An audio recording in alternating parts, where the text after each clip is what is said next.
All right, okay. All right, so now the second objective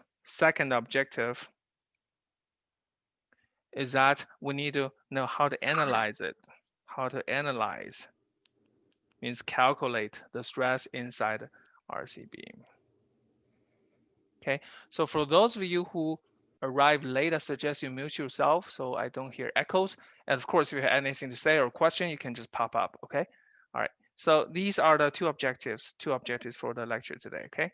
So before we start, right, let's take a look at the numerical numbers, right? Numerical values. So first of all, let's take a look at steel.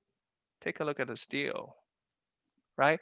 What does the steel look like? What does the steel look like, right? So I want to draw a stress strain response. So first of all, let me draw the curve. So let me say the horizontal axis is the strain. Horizontal axis is the strain, okay? So this is the strain response.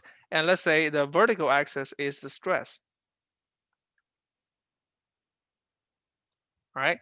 Now the steel will behave just like what we showed in the video in a positive. Now we know that, but the notion positive, this is in terms of a compression. Okay.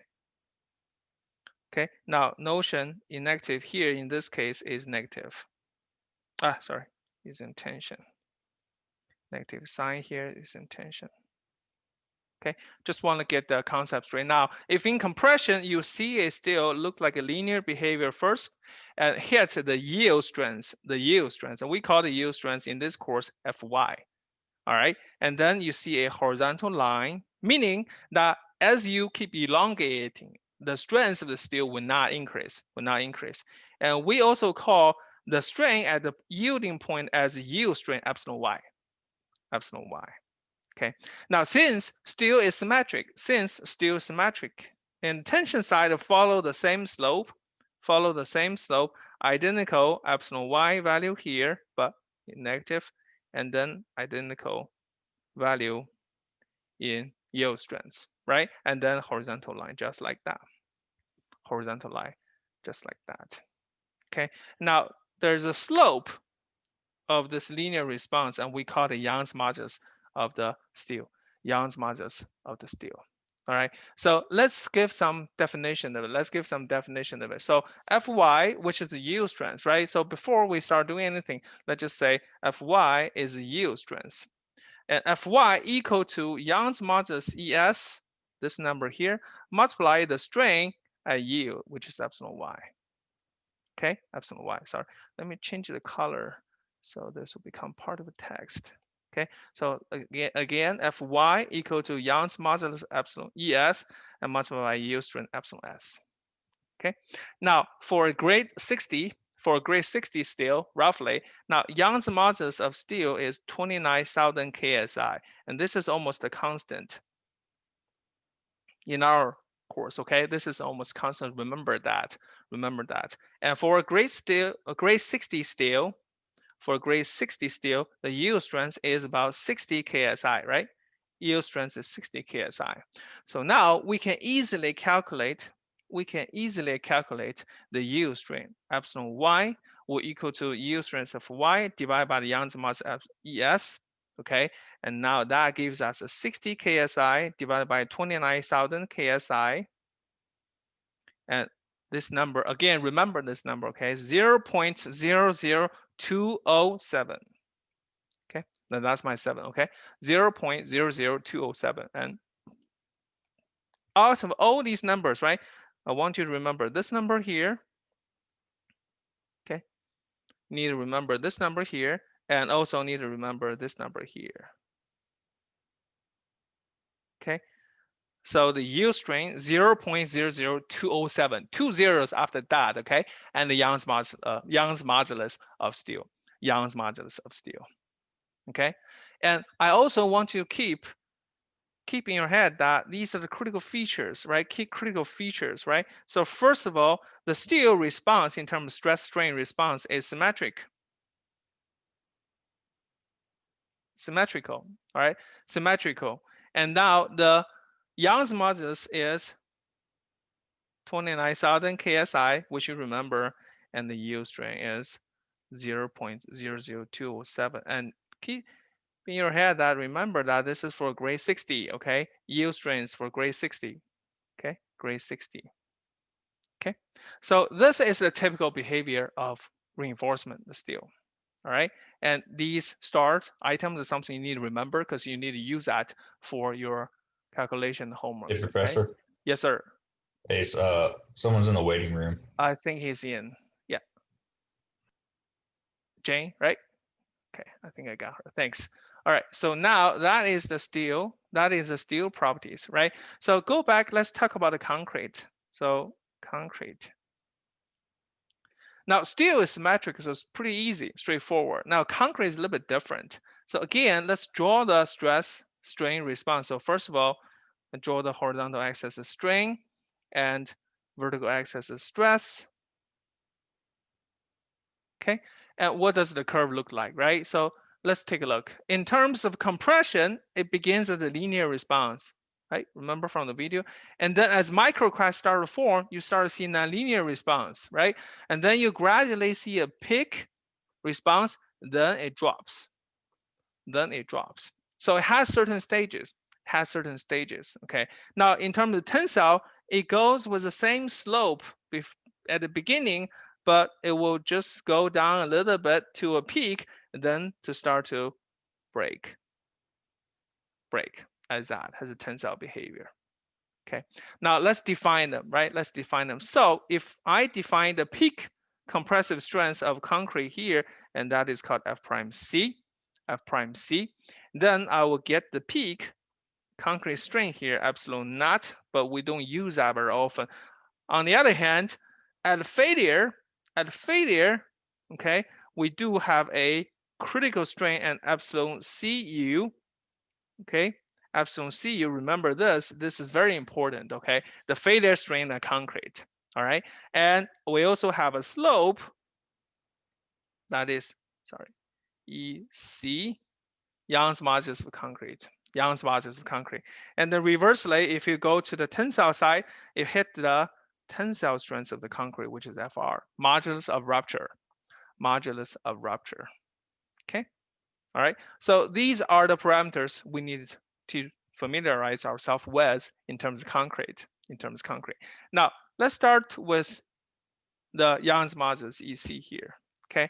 So the Young's modulus for concrete EC is usually 57,000 square root of F prime C, 57,000 square root of F prime C. And now that F prime C is the compressive strength of the concrete, and we usually use the unit of PSI, okay? PSI, okay? So that is the Young's modulus of concrete. And you notice that this number here is relatively low actually compared to steel. So how low, right? Usually if I use the Young's modulus of steel divided by Young's modulus of concrete, I end up roughly equal to a number of 8 times. 8 times. Okay. And in addition to this, I also can define this as a modulus ratio. And we use that later, okay? This is so-called modulus ratio, the ratio between the Young's modulus, okay? Modulus ratio. So for now, just need to familiarize yourself with the term, and we don't have to utilize that right now, okay? And now, correspondingly, I know that my peak strain of concrete when I compression is about 0.002. Okay, that is very interesting. But to us, it is the failure. That is more important. So epsilon Cu equal to, remember this number again, 0.003. We use this number again. Okay, that is very critical. Okay, critical. And we call this failure strain of concrete.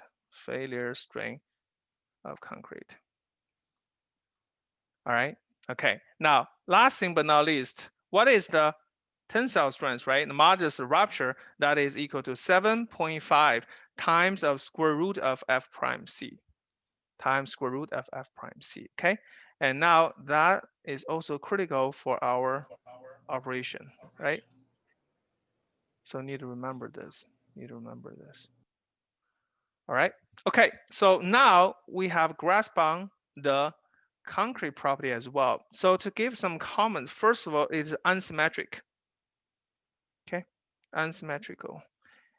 And you see this from the exam, right? Unsymmetrical, meaning that the tensile behavior and the compressive behavior concrete are different. They're different, okay? They're not the same. All right, also need to remember epsilon Cu equal to 0.003, Young's modulus of concrete equal to 57,000 square root F prime C and F prime C in PSI unit, and EC over ES is roughly equal to 8. Okay, now these are the critical parameters we need to remember.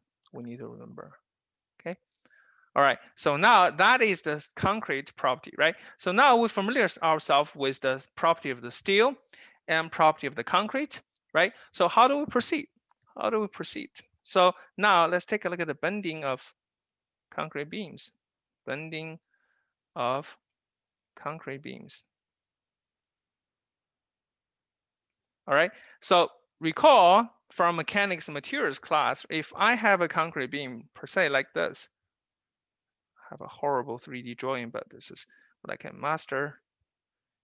That's my last minute, right? So I have a support going on like this,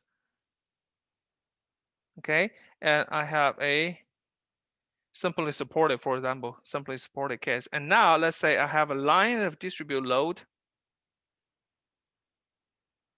okay? Distribute load applying on top of the beam, right? Now at the middle section here, I'm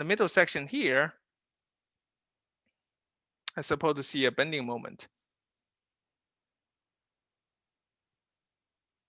right? And assuming the length of the span is L, and the bending moment here is PL over 4, okay? From mechanics material class, Now, if you cut this section open, right? If you cut the section open, what you're actually seeing is, say, left half of the section,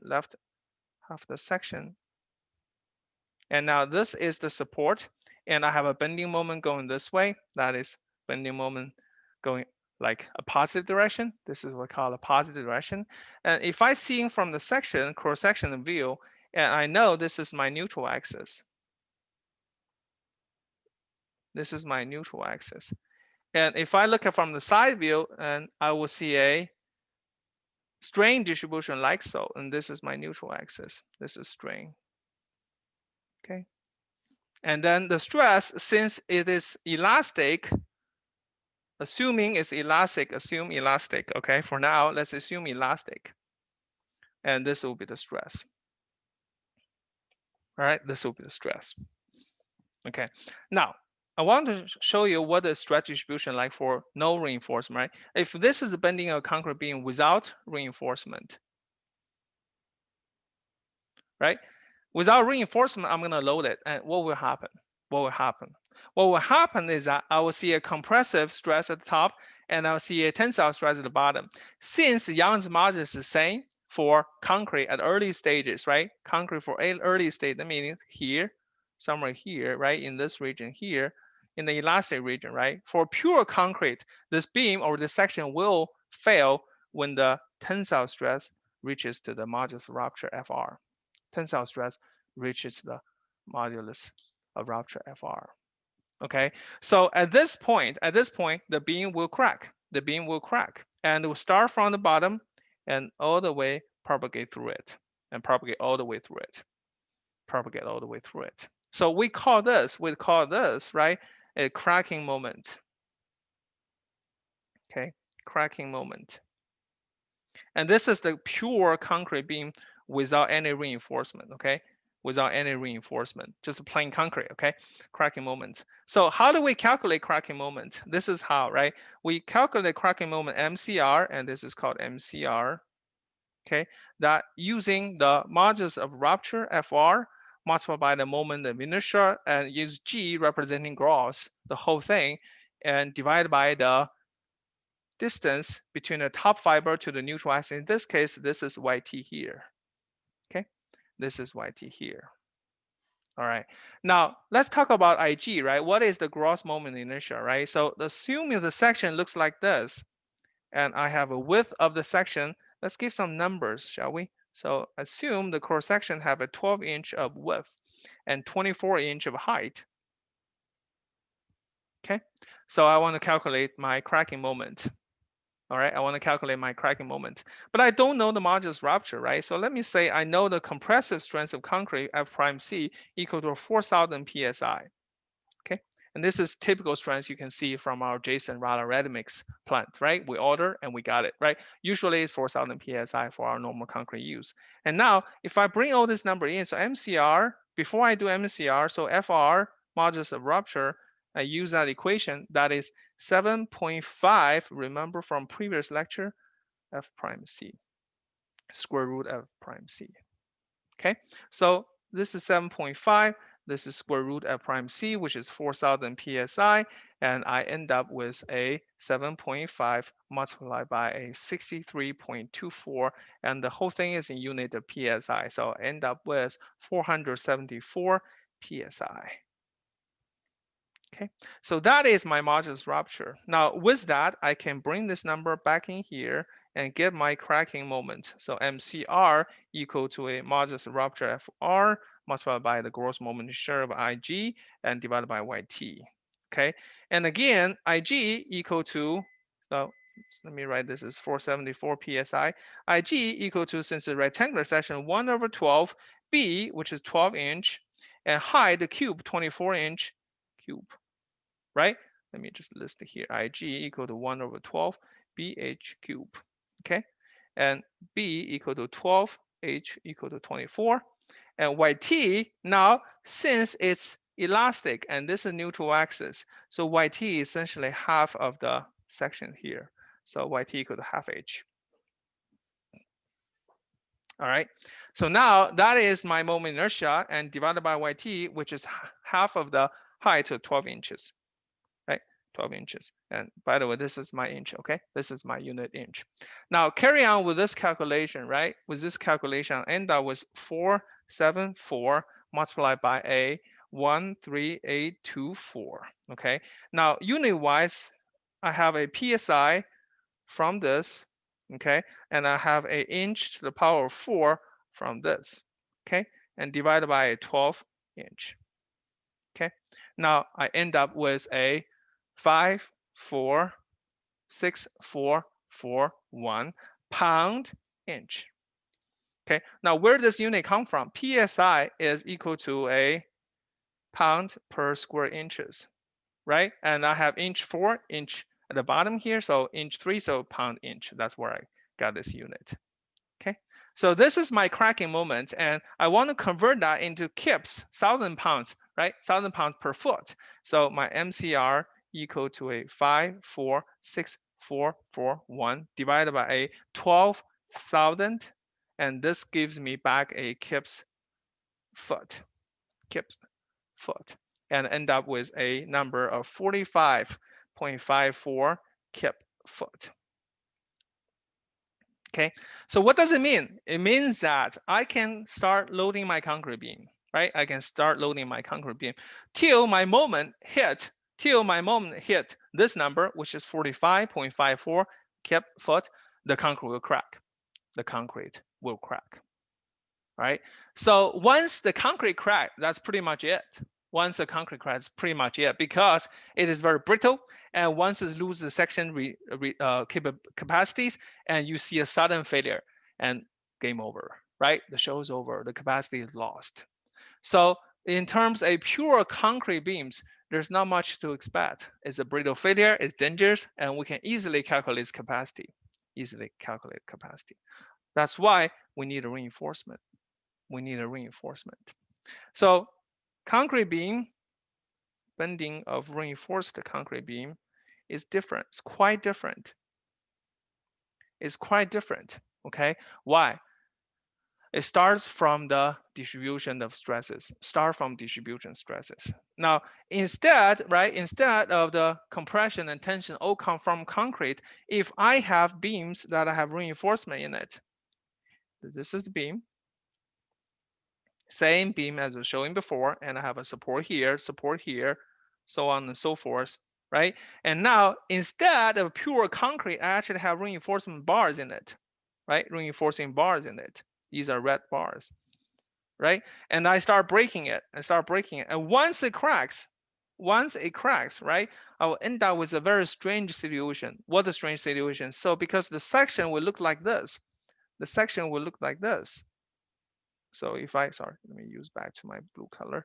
So if I look at the side view, right, just like I did before, and now I will end up with a compressive stress of the concrete, like this. Okay, it's not linear anymore. And I will have a tensile stress just at the bars from the steel, right? So I end up with a compressive stress from the concrete and a tensile stress from the bars. Okay, and mind you that the stress distribution in concrete is not linear. It's not linear. Okay, and then why it stops here? Because once concrete cracked, it loses capacity.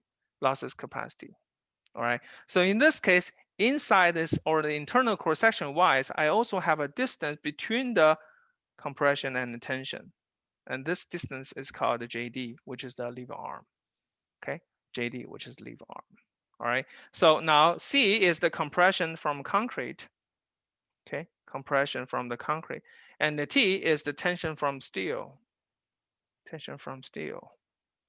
All right. To maintain equilibrium, okay, we need to have compression equal to tension. All right. To maintain equilibrium, we need to have compression equal to tension. Now recall mechanics and materials class, right? We have this stress distribution simply because I have applied the moment. Isn't it? So by the external moment have to equal to the internal moment equilibrium, right? I get that internal moment basically equal to tension T multiplied by the lever arm JD, and also equal to compression multiplied by the lever arm JD. Okay, so these are the differences, right? So we have concrete compression equal to the tension from the steel, and we have though the external moment is equal to the tension multiplied by the lever arm or the compression multiplied by the lever arm. Okay. All right. Okay. So let's get more specific. Right? So now I want to take this image right here and zoom in, right? I want to zoom in and show you what it looks like, right? So now the cross section, let's just say I have a specific cross section now, and this is the width B, okay? And I have a bars reinforcement at the bottom here, right? And I have a stirrups, okay, for shear, and also a place where I can place my tensile bars, right? And I say that this is the width of the cross section and this is the height of the cross section. Okay. Now a new terminology, a depth, is defined as the distance between the top fiber of the concrete to the center of the bars. Okay. Top fiber of the concrete to the center of the bar, and that is called the depth. Okay. Depth of the bars, okay, or the section, okay, D. And I have a concrete cover from the center of the bar to the bottom here. I call it CB. All right, so these are the detail of the cross section. Now, if I have the cross section detail now, I want to see that under bending what it looks like, right? So let me draw the neutral axis. Now this is arbitrary now because I don't really know exactly where it's at. But first of all, I will draw the strain diagram. And assuming that this is top, so here is the top, and now top is a concrete, so in compression, and at failure, okay, at failure, right? At the moment it will fail, and I have a compressive strain of concrete at epsilon Cu. And mind you that this number is 0.003. Don't forget 0.03. All right, and that is the compressive strain of the concrete, right? And then at failure, then I do a linear line. Strain distribution is always linear, okay, folks? Strain distribution is always linear, okay? And I find the level of steel right here, and this is epsilon S. This is epsilon S, and that is a strain in steel. Okay? So this is my strain diagram. Okay? strain diagram. All right. Now, at failure, if the beam is properly designed, the strain in the steel shall reach or exceed the yield strain of the steel. That is 0.00207. Remember this number, okay? 0.00207. All right. Now, correspondingly, right? Remember, compressive behavior of the concrete is not linear, right? If I scroll all the way back here, as you can see that this curve right here is a nonlinear curve, right? Nonlinear curve. So if it's a nonlinear curve, although I have a linear strain distribution, my actual stress distribution does not look anywhere close to that. Matter of fact, it looks just like this I showed, right? So here I have a stress of the concrete, right? And as I goes more, and this is actually the stress distribution in compressive side or the concrete looks like. Okay, so it's not strictly speaking parabolic, but close in a linear response, nonlinear response. And the tension side, right, still is just here because all the other concrete at the lower side of it, they're cracked. They lost its capacity, so nothing else left but the steel. So we call the stress of steel like this, Fs. Okay, again, there's nothing in between because here concrete cracked. And once the concrete cracked, loses its strength, right? Loses strength. So this is the stress distribution. This is stress distribution. All right. So if I want to simplify it, I want to find out all the total forces, right? Total forces. And I will know that, again, I draw this, these are lined up, okay? And I know that the total compression force from the concrete will exert somewhere here, okay? Exert somewhere here. All right. And I know that my tension of the reinforcement will be along this line here. Sorry, misaligned. Okay. So somewhere here. All right. So the game is that I need to find out what is the compression, what is the tension, and also the distance between them. Because if I can find the compression, find tension, I balance them to make sure I have equilibrium. And also I can use the distance to find my moment capacity of the beam. I can find the moment capacity of the beam. All right. So it's not a sophisticated game. It's quite straightforward. But there's a problem. There's a problem. What is the problem? This fellow here is hard to deal with. Okay. So nonlinear stress in concrete is hard to deal with.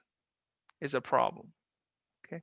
It's a problem. So how do we solve this problem in design? We don't want to run through some rigorous calculation. It takes forever, right? We want a simplified approach. So there is a simplified approach actually, right? So simplified approach, specifically simplified stress distribution in concrete. Okay, and this is a very critical concept. Okay, and we call this the Whitney stress block. Okay, Whitney stress block. Very, very important concept. I cannot stress this enough. This is the foundation, cornerstone for the whole flexure design of reinforced concrete beams. Okay, so Whitney stress block. Now, what does the Whitney stress block looks like? So Whitney says, look, if I take another look of this nonlinear distribution of concrete, I think I can simplify it. Okay, so he says, I look at the compressive side of it. I decide to make it as a block. Let me use red. So he decided that, look, I'm just going to make it like this. Oh, on the wrong side. Okay, so instead a parabolic or nonlinear distribution, Whitney says, I'm just going to use a rectangular stress block. This is what really is, right? Rectangular stress distribution or stress block. Okay. And also because I change the shape, I have to make some equilibrium, right? I have to make some effective conversions between this nonlinear to this linear, right? So if I have a compressive zone of C, okay, if I have a compressive zone of C, I'm going to say now this is A, okay, and this is A. And Previously, I know that when it reaches to the peak strength, this number here is F prime C. Okay, and that's from the actual distribution or nonlinear distribution. Whitney said, look, that's complicated. I'm just going to use a discounted 0.5 F prime C throughout. And he did a lot of computation, right, to verify this. And he come up with a number that as long as I can keep A equal to a beta 1, which is a coefficient, right? Coefficient, right? Coefficient, right? And beta 1 multiplied the actual compressive zone size C, my theory stands. As long as I can make out the coefficient, my theory stands. All right, and that's what he did. That's what he did. And this is beta 1 value is called coefficient in Whitney stress block. Okay, so he found this magic number. And matter of fact, he said this number beta 1 is a coefficient and dependent on the compressive strength of concrete F prime C. Okay, and he provided a function for it. Said beta 1 essentially equal to 3 numbers. Beta 1 should equal to 0.85 when my concrete strength F prime C is lower or equal to 4 ksi, lower than or equal to 4 ksi. And if I have a concrete that is high strength concrete and beta 1 equal to 0.65, and high strength concrete is defined as F prime C greater than or equal to 8 ksi. Okay, now what about in between? What about in between? When he says, I'm just going to use a linear interpolation, So he says, okay, I'm going to use 0.85 minus a 0.05, okay, multiplied by F prime C, which is actual concrete strength, minus 4 ksi, okay, multiplied by, sorry, that's it. Okay, no multiply. And multiply 0.05, and that is the equation. So this is for concrete in the range of 4 ksi, it's more than F prime C, and 8 ksi. Okay, all right. So basically, if you know the compressive strength of concrete, I can find out my beta 1, and I can find my effective Whitney stress block. Okay, and this equation here, beta 1 equation, is a little bit hard to remember. But you need to remember it because you need it for the exam, right? So I want to show you in the plot. So if I draw beta 1 value, okay, and let it versus the concrete compressive strength of prime C.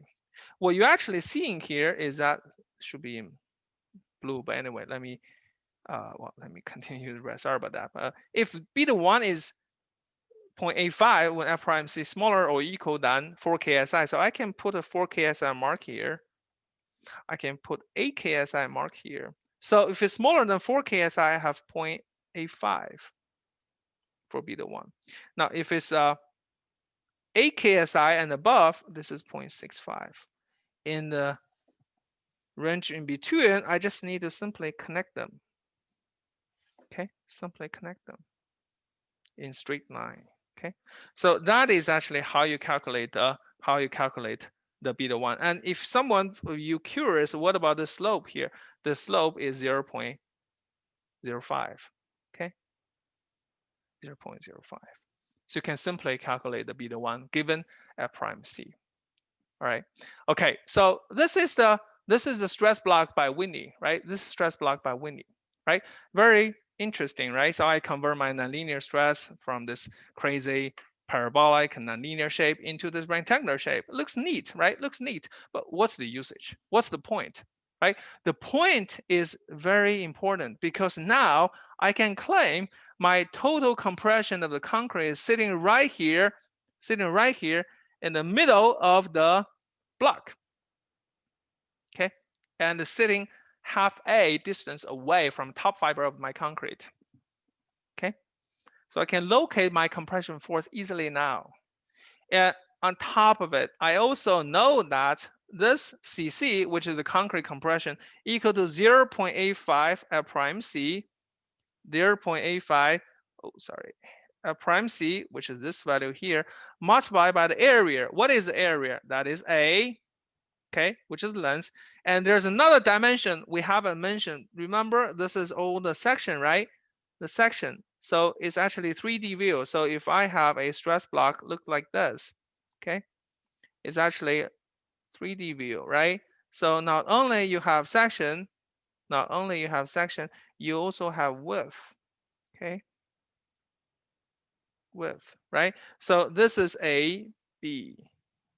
This is A, B, okay? So two things have been solved, okay?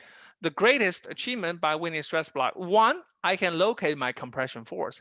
Two, I can compute my compression force easily, okay? Now, given that I know the tension force from steel easily, right? I know the tension force and I know where to locate at. Say about how do you know? Well, I put it there at the beginning was I know the depth is D. Okay, I know the depth of D. So if I know that, I also know the distance between the compression and the tension. I know the distance between the compression and tension. Okay, so this is getting a little bit crowded. So let me write down here. So use Whitney stress block, right? Use Whitney stress block. Okay, use Whitney stress block. I learned that my total compression of concrete CC equal to 0.85 F prime C AB. Okay, 0.85 F prime C AB. And also knowing that gives me a distance of JD equal to D minus half A. Okay, to visualize that, this is D minus half A, right? Minus this fellow here is the distance between the compression and tension. D minus half A.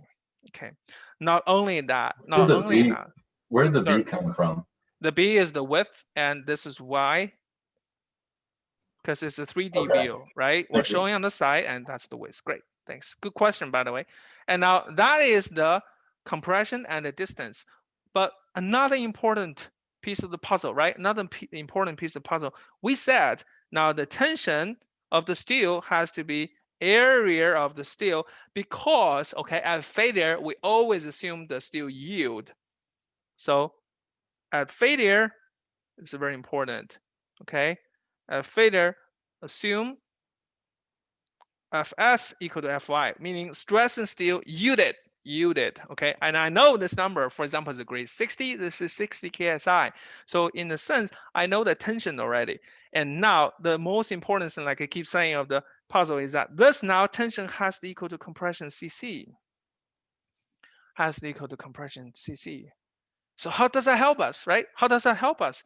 Well, magically now, if I were to design the moment capacity Mn of the beam, sorry, let me use smaller, and Mn of the beam, I only need to define my tension and I need to find my D minus half A. Remember, that's how I get moment capacity. I know D, I know T because, they're still gonna yield, right? The only thing unknown is A. The only thing I know is A, and I can get A how? Because A, remember, A multiplied by 0.85 at prime CB, that is, remember CC, right, equal to ASFY, which is tension of steel, right? So I got this equation from Whitney stress block. That's the genius of the theory. So A now equal to ASFY divided by 0.85 F prime C B.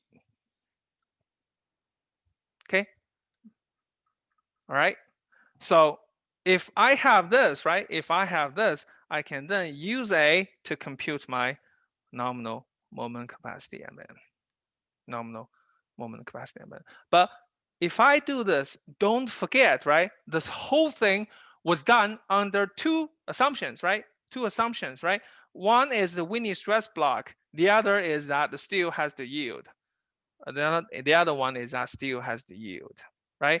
So at the end of the day, I still have to come back, check my actual compressive zone by using C equal to A divided by beta 1. Why do I need to do that? Because now I need to check my strain in the steel. This is as I need to verify that the strain in the steel is bigger than the yield strength of the steel. Okay, to use that. And ladies and gentlemen, here, this box here is all the theory you need to learn, all the theory you need to learn about flexure of RC beam. Okay, this box here. So I like to box things up. Okay, so keep this in your head. All right, so today we went over the basic theory of RC beam. However, though, the practice is not as close as simplification of here. So we have to start running through some numbers in the next lecture. Okay, all right. Any question, folks? Is there a way you could scroll to the top because I missed something? Yes, sir.